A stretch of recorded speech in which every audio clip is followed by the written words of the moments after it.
Jesus. I have decided to follow Jesus. I have decided to follow Jesus. No turning back. No turning back. Hey, I have decided to follow Jesus. I've made up my mind to follow Jesus.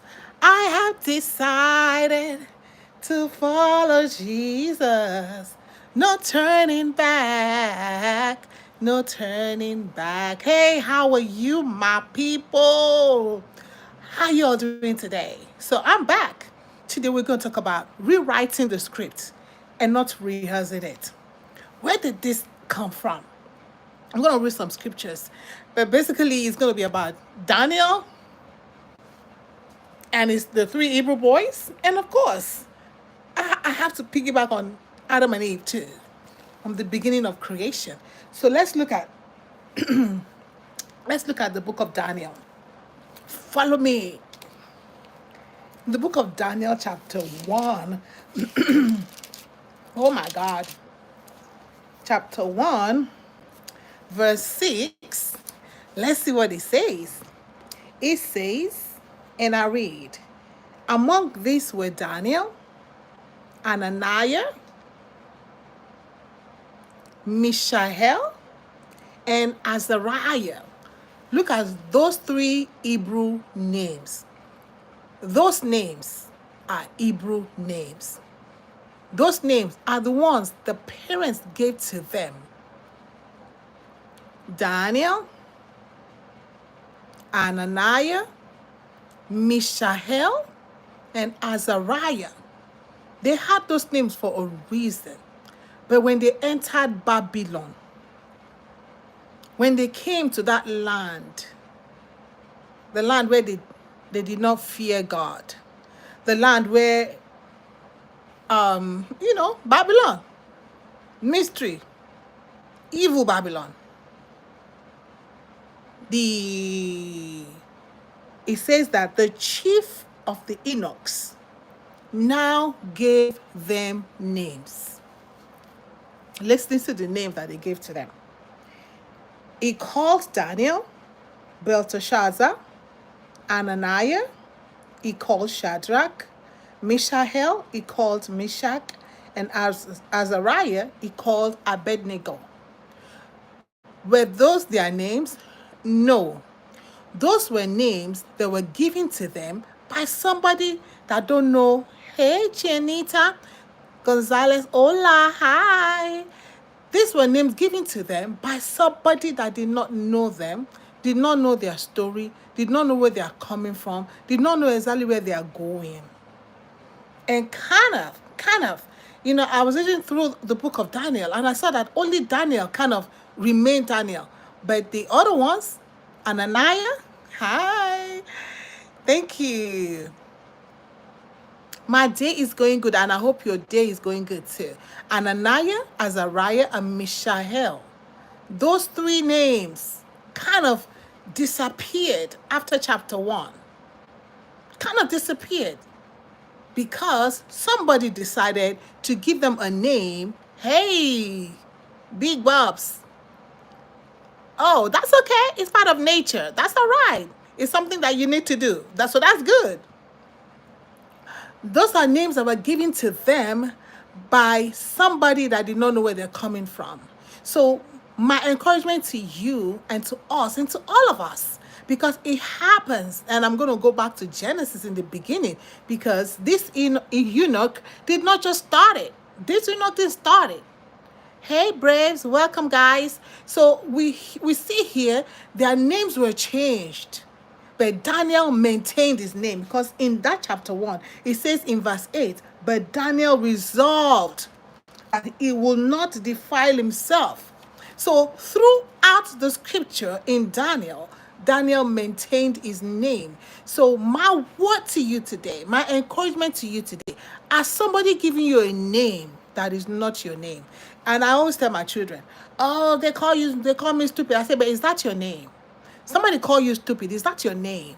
Somebody called you, oh, Jesus loves you too. Somebody called you not smart. Is that your name? Somebody called you ugly. Is that your name? And somebody whistle at you. Is that your name? Whatever name that is not your name, and somebody has decided to put that tag on you, you do not join them to rehearse the name, because that's the problem that Azariah, Ananiah, and Mishael did.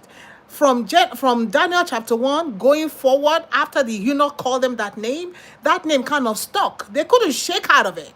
They couldn't shake out of it. But Daniel refused. Daniel resolved, you are not going to call me Belteshazzar, because that was the name of one of the gods of the Babylonians. So don't let whatever name that anybody call you, don't let that one stick, because that is not your name. You must know that you are bigger than whatever anybody is calling you. Maybe at your job, they're calling you, oh, you're dumb, oh, you don't know anything. That is not your name. If your name is John, stick to that name. If your name is Janita, stick to Janita. That is your name. Every other thing that is contrary to that name, because your name is powerful, your name has a meaning. Every other thing that is contrary, people trying to put tag on you, you can decide to go with them, which is what Ananiah, Mishael, and Azariah did. Daniel did not. Or you can decide, you know what? I am not going to keep rehearsing what you're calling me. And I'll take you to Genesis. Let's go to Genesis chapter 1. No, chapter 2. When God was going to create Eve, God looked at man and said, it's not good for man to be alone. I will make him an helpmeet. And it says that God made took a rib in Genesis chapter 22 and made it into a woman. That is what God created, a woman. Check the word, a woman. I'm going somewhere here. That is who God created. God created an helpmeet, and help that is befitting Adam. But suddenly some Adams will decide, I don't need that help. I don't want that help. But that is not your problem. Don't make that your problem. Don't make that your concern. You know that God created you. And you know as a woman, you're created to be an helpmeet to your husband. If your husband don't want your help, that is okay. That is not on you. Do not let his words stick. Because there are different kinds of, there's different kind of DV. One of them is verbal abuse. Some men, just like we'll see it in Adam, because when Adam sinned in Genesis chapter 3, and God came to him and said, Adam, why did you eat the fruit? That's it. They don't want to the man don't want to take no responsibility for whatever your family is going down. You're saying things are getting bad. You don't want to take responsibility. Adam, what did you do? Adam, where are you? What did you do? You know what Adam said? He said, the woman. It is no longer when Eve was created. A woman got made and help fit. Adam said, this is now. This is mine. This is part of me. This is now bone of my bone and flesh of my flesh. And suddenly he gets to chapter 3. Then the story changes. Why? Because Adam dropped the ball. Adam did what he wasn't supposed to do. Adam allowed what was going on to influence him. And so he now decided, this is no longer now bone of my bone. Adam decided, the woman, pointing a finger, the woman. That was the name he decided to call the wife that God gave to him. But now, what are you going to do? Are you going to let the woman stick? Are you going to let the fact that your husband called you useless, your husband called you stupid, your husband called you dumb, your husband called you every other name in the book, but they help fit for me? Are you going to let that name to stick? Or are you going to rewrite the script back to the original? Are you going to keep telling yourself, and I'm help fit? I know who God created me for. I know why God created me. I know that I'm not just here to fill a vacuum. I know God created me with a purpose. I know I'm fearfully. I tell people when they say, oh, I say I'm wonderfully and fearfully made. You're going to get two sides of me anytime, any day, because God says I'm wonderfully and fearfully made. I didn't create myself. You didn't create yourself. So you go to the original plan and rewrite that script. Do not rehearse whatever painful words and false labels, unfair treatment that people are meting out to you. People are going to call you names. You can't stop that. You can't stop that. People are going to call you. Listen. Let me tell you something that they see that is very important here. There's a script that you can rewrite. And that is the script of your life. Why? Because you are living your life. It is your life to live. You rewrite the script. If somebody takes a script to kind of write a script for you, contrary to what God has proposed for you to be in this life, you take that script, rewrite it back to the original purpose. What is the original purpose that God created you for? To be an helpmate that is fit to be a woman, not to be the woman, not to be the false labels that they put on you, not to be dumb, stupid, useless, barren. Those, when they say people are beautiful, that's a label. And so because they say somebody is beautiful, they say, oh, another person is ugly. That is a label. Are you going to take that label of ugly? When your husband looks at you and say, you're ugly, and then he looks at another woman that is not his wife and say, oh, she's beautiful. That is a label. Are you going to take that false label? Painful words they say to you. Are you going to take it? No. Don't rehearse that word to yourself. Stand in front of the mirror and tell yourself, I am wonderfully and fearfully made. What I say? You stand in front of the mirror and tell yourself, because that's how God created you. I am wonderfully and fearfully made. I generally don't like the word beautiful anyway, because by the time you're putting, that's classification. No, you don't class people beautiful. No, God said everything He made was good. So you're going to stand in front of the mirror and tell yourself, I am good. I am God's creation. God created me good. Your husband may not appreciate you. Your father, your mother, your brother, your sister, your co-worker, they may not appreciate you, but you look at yourself and tell yourself, I am created for great things. I am created in the likeness and in the image of God. Do not let whatever label they put on you to stick. Do not let somebody tell you, you're not smart enough for that engineering, whatever. You're not smart enough to be a nurse. I was talking to somebody today. I was like, you need to go back to school. Let's start from LPN. Let's take a graduate step. Oh, I cannot do it. I say, yes, you can. Yes, you can. You just need to know that God has created you for great things. And I believe in you. I was like, no, we're going to work on it. You have to go back to school. Yes, you can.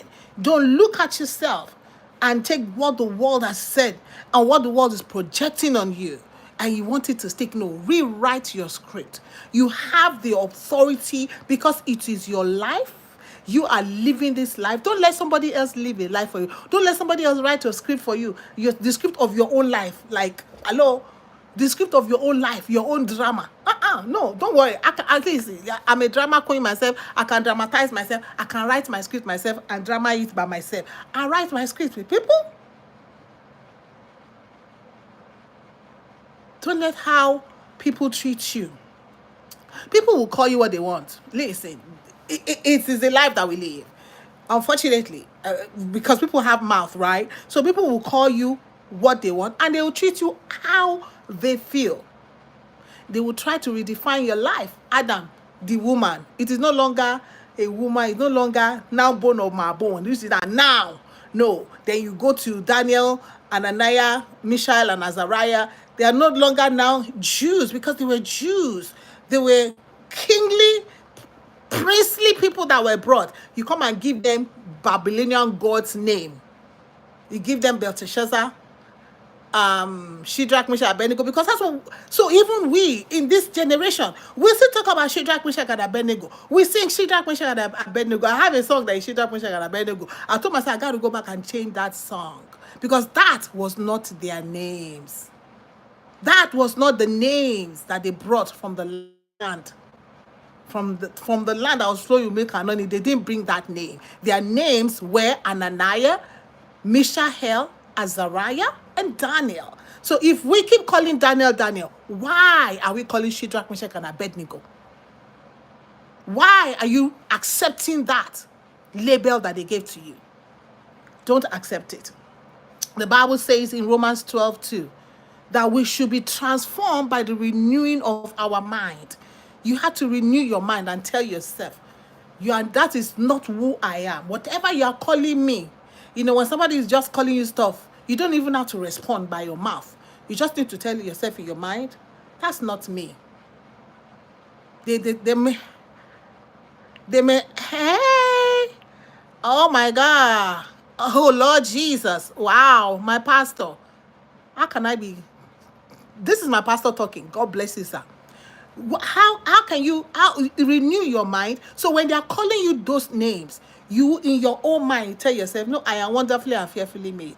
That's not what God said about me. My name is not Shadrach, Meshach, and Abednego. My name is Mishael. My name is Azariah. My name is Ananiah. Those are my names. And be like Daniel. Be resolved in your heart not to be defiled, because those names are the names of Babylonian gods, not to be defiled by that. Not just that they didn't want to eat the food on the table. Daniel maintained his name. Let me say that again. Daniel maintained his name from Daniel chapter 1 to the last book of Daniel. And like I said, as for me, I've made up my mind. I'm no longer going to call Shadrach, Meshach, and Abednego, because those were not their names. And so the same way, I'm not going to call you names that are not yours. I'm going to try to look at people in the eyes that God has made them. Because, oh, God bless you, ma. God bless you, my sister. In the way that God has made them, because everybody is made in the image and likeness of God. Sometimes, we go we go the other way, because the scripture said that all have sinned. All have sinned. We go our different ways. But then we come back to the place of repentance and go back and say, God, you made me, you created me. There's a purpose that is stronger than a label. God created you for a purpose as a woman. Help fit, help meet. So whatever the man now decides to be calling you, that is not your problem. The purpose, let me say it again, the purpose is greater than a label. The purpose, like all these designer, there's a purpose why they created those designer shoes, designer bags. The label is not really, it is the purpose behind it. The idea and the mind behind it. God created you because he had a plan. He had a mind behind your creation. And you, as a man, he has a mind for you. And you, as a woman, he has a mind for you. He has the reason why he said, man, let me create man. Let me create man. I need man to till the ground. I need man to till the ground. Hello? Anybody here that is a man? I tell people around me, my men don't like to hear that, but it is the truth. It is the truth. God told Adam, till the ground. God, he don't say, let me not create man yet, because let me not send water on the earth yet. Just mist, because there is no man to till the ground. But men nowadays, they want women to till the ground. No. That is not a label for me. I'm not a tiller. I am not a tiller. The man is a tiller. And he says, after the flood, Noah, Noah had a wife. The children, Shem, Ham, and Japheth, they also had wives. But it records in the book of, it records concerning Noah. Genesis, I think Genesis chapter 8. Let me see. So I can tell you guys that scripture. Genesis chapter 8. Noah, Genesis chapter 8, verse 20. He said, Noah was the first tiller of the soil. Before the flood, Adam tilled the ground. After the flood, Noah was the first tiller of the ground. Why you all want your women to be the one that is tilling the ground? And you want to sit down and take care of children and take out garbage? That is the script that you want to write. I refuse to be a tiller of the ground. Any woman here that is here, say after me, I refuse to be a tiller of the ground. I refuse to be a tiller of the ground. Anyway, my people, the key thing is, do not accept and do not rehearse the script that is handed to you that is not your own.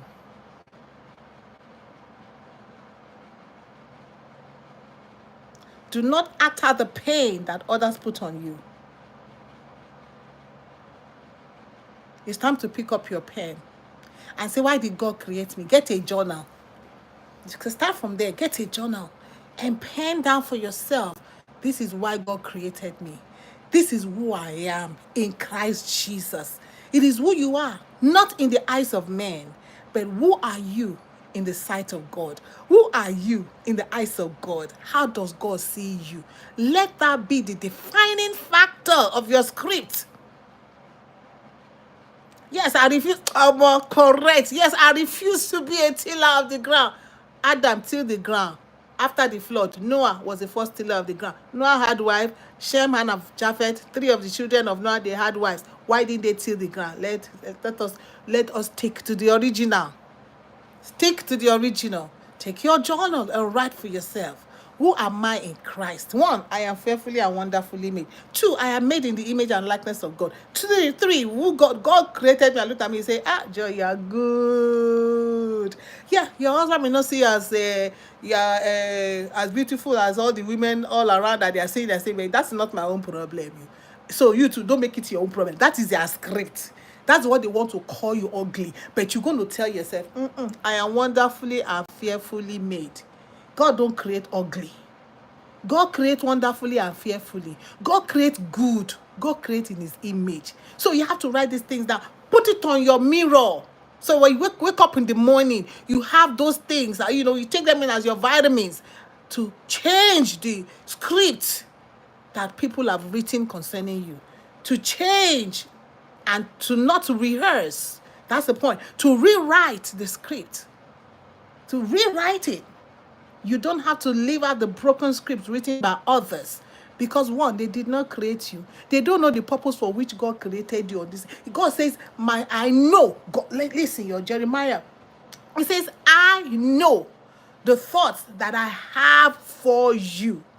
I always tell God, I say, I don't know the thoughts, because you say, but one thing you say the thoughts are good and not of evil. The thoughts that God has for you, my sister, my brother, they are thoughts of good and not of evil. And so even if you're a man here, they've told you, you cannot till the ground, you cannot progress in this life. No matter what you do, it will not amount to anything. You tell them, God created you to till the ground. If there's a ground, I will till it. And I will, in Christ Jesus, when I till this ground, it will yield to me. It will yield to me. The ground will yield to you. Just keep tilling. Just keep planting. Like I have my garden now, I planted kalalu. I'm looking at the kalalu is looking at me. I said, whether I like it or not, I will water you. You are now, they are beginning to come and come. This morning I looked and said, hey, you are talking. It will yield to you. If we follow the purpose of God, the ground will yield to you as a man. Don't give up. You got one job, you lost it, and they tell you, well, you can never be employed again. You have to be on employment line. No, you tell yourself, God say, till the ground. I'm going to till the ground again. Keep tilling the ground. It will yield to you. You have to remind yourself, God created me as a tiller. God did not create me to sit down. God did not create me to be babysitter. God did not create me to just I don't know what else you are doing, but you must live in the purpose and the plan of God. If somebody wants to make you not to be a tiller of the ground, you have to fight and say, You see, like Daniel, resolved in his heart that he will not go the way of the Babylonians. That's simply what it was. He will not eat the food of the king. He will not, delicacy. Well, how can you say you're not going to eat in the White House or in Aso Rock or, in the palace, in Buckingham Palace, the food. How can you say you will not eat that food? But Daniel resolved in his heart. That is what you want me to do. But no, I will do what pleases God. I will stick to the script that God has written concerning me. So my brother, my sister, endeavor to stick to the script that God has for you. Listen, it is a good script. Everything that God creates is good. He says, my thoughts for you are the thoughts of good. Oh, I'm so excited about about that. In Genesis, he said that everything he made, as he was making it, say it was good. It was good. It was good. It was good. It was good. It was very good. And then he come and said, my thoughts for you are of good. God's thoughts for us are good. Man, he said the heart of man from his youth is wicked. So what we're going to do? You cannot change man. Let man give you names. I mean, that's what they do. I just told you. The eunuch gave Daniel, Ananiah, Azariah, and Mishael names. Adam gave Eve name. All the names that Eve had, now man give her. Let me say that again. All the name, except for God said, you are the helpmeet, feet. But when the woman came, Adam said, now this is the bone of my bone. Number one name, bone of my bone, flesh of my flesh. It wasn't even flesh of his flesh, though, but it was bone, because God took bone and God covered Adam. And God made from that bone. God made from the bone, you know. That's another level. God made from the bone, not flesh. God made from the bone. So that sometimes you see that women are strong because God made from the bone. He formed the woman from the bone. So then you look at me and say, you are hard. I say, I wonderfully, I fearfully. I'm made from bone. I'm made from a structure. I am made strong for a reason. God made women strong for a reason. There's so many things you have to carry. So God made the woman from the bone. Yeah, I am so glad. So glad to be a woman. I will not trade it for anything. And so Adam came and called her Eve. Adam came and called her the woman. God made a woman. May you not say, God bless you, my people. Remember, don't just act on the pain that others have handed to you. Pick your pen, pick your journal, rewrite your script. Write it is a script for your life. By God's grace, rewrite the script. Speak what God says about you. Walk in your true identity. The old story does not define you. Whatever nobody say about you does not define you. Only God does. Rewrite it. Don't rehearse it. God bless you. I have decided to follow Jesus. Follow what the word of God says. Follow what the Lord Jesus said, not what man say. I have decided to follow Jesus. Will you decide to follow Jesus? No, my sister, don't turn back. Follow him to the end. God bless you. We shall meet again. I have decided to